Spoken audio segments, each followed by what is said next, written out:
హిందువులు తమ శుభకార్యాలలో లేదా ఏదైనా మంచి పని మొదలు పెడుతున్నప్పుడు తప్పకుండా స్వస్తికను వాడుతుంటారు. ఉదాహరణకు నూతన గృహప్రవేశాలు లేదా ఏదైనా వ్యాపారానికి సంబంధించిన షాప్స్ నూతనంగా ఏర్పాటు చేస్తున్నప్పుడు స్వస్తిక సింబల్‌ని శుభసూచకంగా వాడుతుంటారు. ఇది అందరూ గమనించి ఉంటారు. కానీ అందరికీ తెలియకపోవచ్చు. ఎందుకు ఈ గుర్తును వాడుతారు? ఇది ఎలా వచ్చింది? మన హిందూ జీవన శైలిలో దీని ప్రత్యేకత ఏమిటి? దీని గురించి కొంచెం లోతుగా తెలుసుకునే ప్రయత్నం చేద్దాం ఈ వీడియోలో. స్వస్తిక అనే పదం సంస్కృతంలోని స్వస్తిక నుండి వచ్చింది. దీని అర్థం శుభం లేదా మంగళం అని భావిస్తారు. ఇది సుమారు 4000 సంవత్సరాలు అంటే సింధు లోయ నాగరికత నుండి కూడా ప్రాచుర్యంలో ఉంది. అయితే సుమారు 1500, 1200 బీసీల మధ్య వేదకాలంలో స్వస్తిక మంత్రాలలో, శ్లోకాలలో కనిపించడం ప్రారంభమైంది. కుడివైపు తిరిగిన స్వస్తిక అంటే సూర్యుడు మంచికి, ధర్మం, శుభంకి చిహ్నాలుగా సూచిస్తారు. అలాగే ఎడమవైపు స్వస్తిక దీనిని సౌవస్తిక అంటారు. రాత్రి, తంత్రం, కాళీదేవిని సూచిస్తుంది. 12,000 బీసీఈ మధ్య కాలంలో ఉక్రెయిన్‌లో స్వస్తికను పోలిన ఒక చిహ్నాన్ని కనిపెట్టారు. అలాగే 6000, 3000 బీసీఈ మధ్య కాలంలో యూరోప్‌లో వింస సంస్కృతికి చెందిన వారు ఈ స్వస్తికను వాడినట్లు కూడా గుర్తించారు. 3000 బీసీఈ మధ్య కాలంలో సింధు లోయ నాగరికతలో స్వస్తిక కనిపిస్తుంది.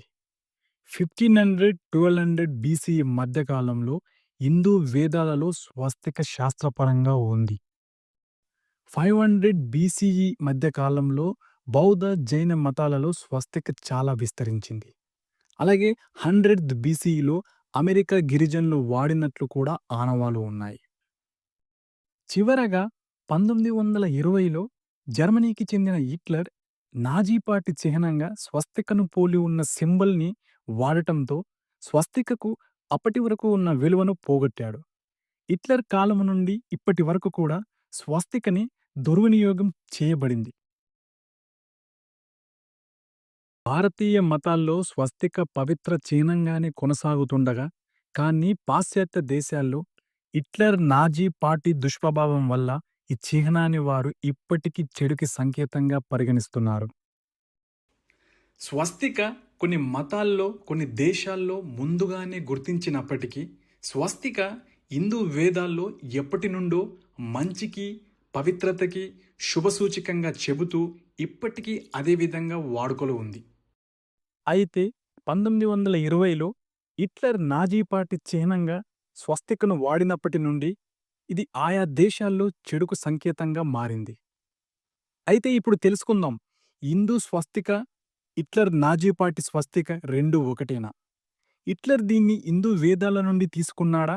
ఎందుకు హిట్లర్ దీన్ని తన పార్టీ సింబల్‌గా పెట్టుకున్నాడు? స్వస్తిక సంస్కృతంలో సువస్తిక. సు అంటే శుభం, అస్తి అంటే ఉండటం. అంటే స్వస్తిక మీనింగ్ శుభంగా ఉండటం. ఇది భారతీయ మతాలు అయిన హిందూ, బౌద్ధ, జైనంలో కనిపిస్తుంది. కానీ 1920లో హిట్లర్ హ్యాకెన్ క్రూజ్, హూక్డ్ క్రాస్ స్వస్తికను పోలి ఉన్న ఒక రూపాన్ని తన పార్టీ ఫ్లాగ్ చిహ్నంగా తీసుకోవాలనుకున్నాడు. అది తను జర్మనీ క్రైస్తవ చర్చిలో హూక్డ్ క్రాస్ మోటిఫ్ నుంచి ఇన్‌స్పైర్ అయి రూపొందించాడు. అంతేగాని భారతీయ హిందూ మరియు ఇతర మతాల్లోని స్వస్తికను ఎక్కడ కూడా కాపీ చేయలేదని స్పష్టమవుతుంది. హిట్లర్ 1920లో ఇది జర్మనీ క్రైస్తవ చర్చ్ ఇన్స్పిరేషన్‌తో రూపొందించినా, ఇది అంతర్జాతీయంగా మాత్రం 1933 తర్వాతే పాపులర్ అయింది. అది ఎలా అంటే 1920లో హిట్లర్ 'మే క్యాంప్' అనే తన పుస్తకంలో ఈ చిహ్నాన్ని వర్ణించాడు.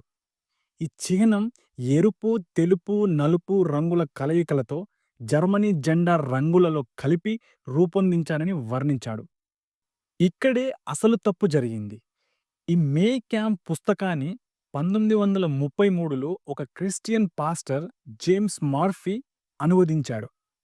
హ్యాకెన్ క్రూజ్‌ని స్వస్తిక అని అనువదించడంతో ప్రజల దృష్టిలో నాజీ చిహ్నం మరియు హిందూ స్వస్తిక ఒకటేనని చేరిపోయింది. హిట్లర్ యాకెన్ క్రూజ్ అని తన బుక్ మెయిన్ క్యాంప్‌లో చాలా సార్లు మెన్షన్ చేశాడు. కానీ గూగుల్ ట్రాన్స్‌లేట్‌లో ట్రాన్స్‌లేట్ చేసి చూస్తే నాజీ స్వస్తిక అని చూపిస్తుంది.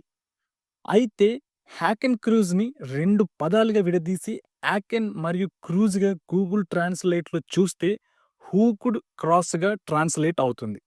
ఇది ట్రాన్స్‌లేషన్ ప్రాబ్లమ్. అంటే గూగుల్ ట్రాన్స్‌లేషన్‌లో కూడా తప్పులు ఉన్నాయని అర్థమవుతుంది. 1933లో హిట్లర్ పవర్‌లోకి వచ్చాక ఒక ఆర్టికల్ ప్రచురించబడింది న్యూయార్క్ టైమ్స్‌లో.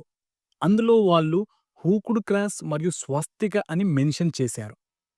1939లో వచ్చిన మరో ఆర్టికల్‌లో ఏకంగా హూక్డ్ క్రాస్ అనేది స్వస్తిక యొక్క క్రూరత్వానికి బలైనదిగా తప్పుగా ప్రచురించారు. ఇలా కొన్ని సంవత్సరాలుగా తప్పుడుగా ప్రచురించడం, ట్రాన్స్‌లేషన్ తప్పుగా చేయడం వలన హిందూ స్వస్తిక బ్లేమ్ అవ్వడమే కాకుండా హిందువులు ఎంతో శుభసూచకంగా సూచించి హిందూ స్వస్తిక అడుగడుగునా చెడుకు సంకేతంగా మారింది పాశ్చాత్య దేశాలలో. ఇదే కాకుండా హాలీవుడ్ ప్రభావం కూడా స్వస్తిక మీద పడింది. 1959లో రిలీజ్ అయిన 'ప్రోయిబిడ్' మూవీలో హూక్డ్ క్రాస్‌ను స్వస్తికగా చూపించారు. ఇందులో ఇది అమెరికన్ సైనికులు ధరించేవారని, ఇది అమెరికన్ ఇండియన్ చిహ్నమని, హిట్లర్ దాన్ని అమెరికన్ల నుంచి దొంగిలించాడని చూపించారు. హిట్లర్ తన ప్రసంగాలలో లేదా పుస్తకంలో ఎప్పుడూ స్వస్తిక అనే పదాన్ని ఉపయోగించలేదు. కానీ మీడియా ప్రభావం, తదితర ప్రభావాల వల్ల మన స్వస్తికని హిట్లర్ నాజీ పార్టీకి ఆపాదించబడింది. దీన్ని బట్టి మీడియా ఎలా తప్పుడు ప్రచారం మరియు కథనాలను సృష్టించి మంచిని కూడా చెడుగా మార్చుతుందో అర్థమవుతుంది. ఈ 2 అస్సలు ఒకటి కావు. హిందూ స్వస్తిక, హిట్లర్ హ్యాకెన్ క్రూజ్ కూడా 2 ఒకటి కావు. హిందూ స్వస్తిక పురాణాలలో, వేదాలలో ఎప్పటినుండో ఉంది. ఇది హిందూ సంప్రదాయంలో మంచికి ప్రతీకగా ఇప్పటికీ అగ్రస్థానంలో కొనసాగుతుంది. హిట్లర్ హ్యాకెన్ క్రూజ్ దాని ఇన్స్పిరేషన్ మరియు దాని అర్థాలు వేరు. సో, ఇప్పటికైనా పాశ్చాత్య దేశాలు కానీ, పాశ్చాత్య మీడియా కానీ దీన్ని గుర్తించి ఇక నుంచి ఈ 2 సింబల్స్‌ని వేరుగా చూస్తూ హిందూ స్వస్తిక భారతదేశంలో చాలా మతాలకు ప్రతీకగా ఉందన్న విషయం మర్చిపోకూడదు. ఫ్రెండ్స్, ఈ వీడియోని చాలా రీసెర్చ్ చేసి చేశాను. మీరు ఈ వీడియోని చూసి మన ఛానల్ని సబ్స్క్రైబ్ చేసుకొని వీలైనంత ఎక్కువ మందికి ఈ వీడియోని షేర్ చేసి నాకు సపోర్ట్ చేయాలని కోరుకుంటున్నాను.